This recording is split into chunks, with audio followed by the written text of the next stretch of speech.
The Consumer Affairs Committee monitors the social conscience and performance of companies in order to provide safe and honest products and services.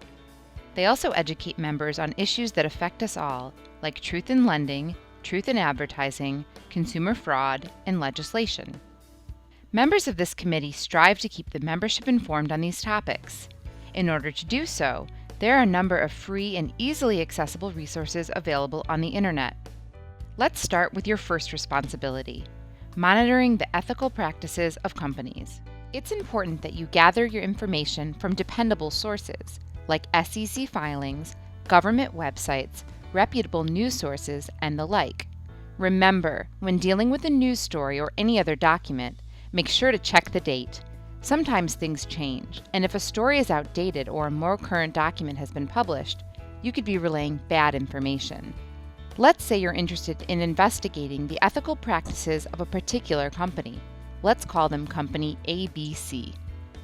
If Company ABC is traded on one of the U.S. stock exchanges, they are required to disclose information on a regular basis to the Securities and Exchange Commission, or the SEC. You're able to access 99% of what you need on a company's website, or directly from the SEC. Type in ABC in the company name search box. Here you'll see why it's so important to be specific. Every company whose name has ABC in it came up. You may have to search this list to find the company you're looking for. More specific names are helpful, so make sure you know the legal name of the company you're investigating. If you know their stock ticker, you can type it in a separate search bar, and you'll be more likely to get what you're looking for. If you know their state, you can narrow your search that way.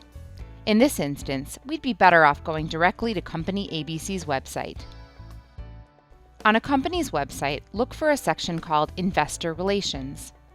Under Investor Relations, you'll find a section that's generally called SEC Filings. You usually have the option to search by year and filing type. The most commonly used forms are the Form 10-K, or the annual report, and the Form DEF 14A, the proxy statement. The proxy includes all of the information shown here and more. When you want to know how much top executives have been paid, look for the Summary Compensation Table. Use the Control-F function to search for it or locate it in the table of contents. This is what a summary compensation table looks like. Compensation is broken out into a few categories: salary, bonuses, stock, non-equity incentive plan compensation, and all other compensation. Government regulatory agencies will help you monitor companies' behavior as well. Some great places to start are the Occupational Safety and Health Administration, or OSHA, the National Labor Relations Board, the U.S. Department of Labor, and the Environmental Protection Agency. On the OSHA website, you can search for violations by individual employers. Make sure to widen the date range, look for open and closed cases, and try different variations of your company's spelling. There are sometimes inconsistencies. At the National Labor Relations Board website, you can search National Labor Relations Board cases, like unfair labor practices and union elections.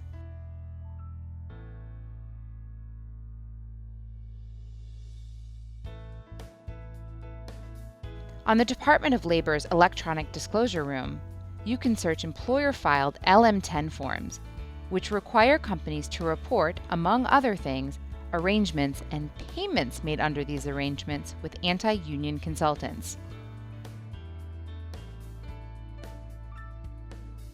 On the EPA website, you're able to search for environmental violations and fines. If you're pressed for time, the Good Jobs First Violation Tracker compiles a lot of this information. It allows you to discover which corporations are the biggest regulatory violators throughout the U.S. Remember, validate your findings by going to the primary resources mentioned here. Good Jobs First also has a subsidy tracker, where you can search by company to uncover what public subsidies a company has received. Sometimes there are job creation expectations and other clawback clauses in these agreements. Another helpful site is the Corporate Research Corporate Rap Sheets page.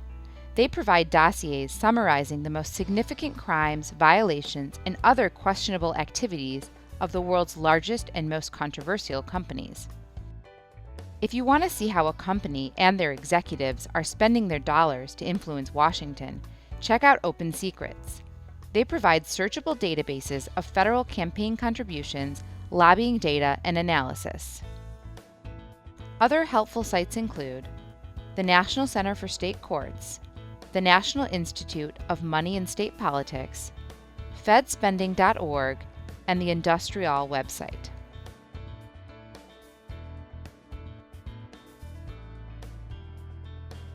To investigate scams and hoaxes, start with the Federal Trade Commission's Bureau of Consumer Protection's website. There's so much information here. Explore the tabs at the top. A great place to get information that you could share with your local is the Scam Alerts page. You can browse scams by topic, you can check out recent scam alerts, and you can search for scams. A number of people have been getting calls supposedly from the IRS. These scammers are hitting Americans in all corners of the country. This is where you should go to learn about the scam and protect your brothers and sisters. This helpful infographic could be shared with the membership.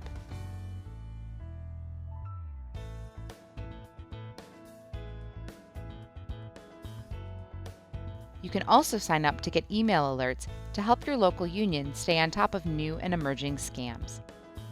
If you follow the suggestions here, you'll be well on your way to upholding the mission of the Consumer Affairs Committee. The most important thing you can do is get this information to your membership. Talk to your local union leadership to brainstorm how to spread your findings and what you're going to do with it. Good luck and have fun!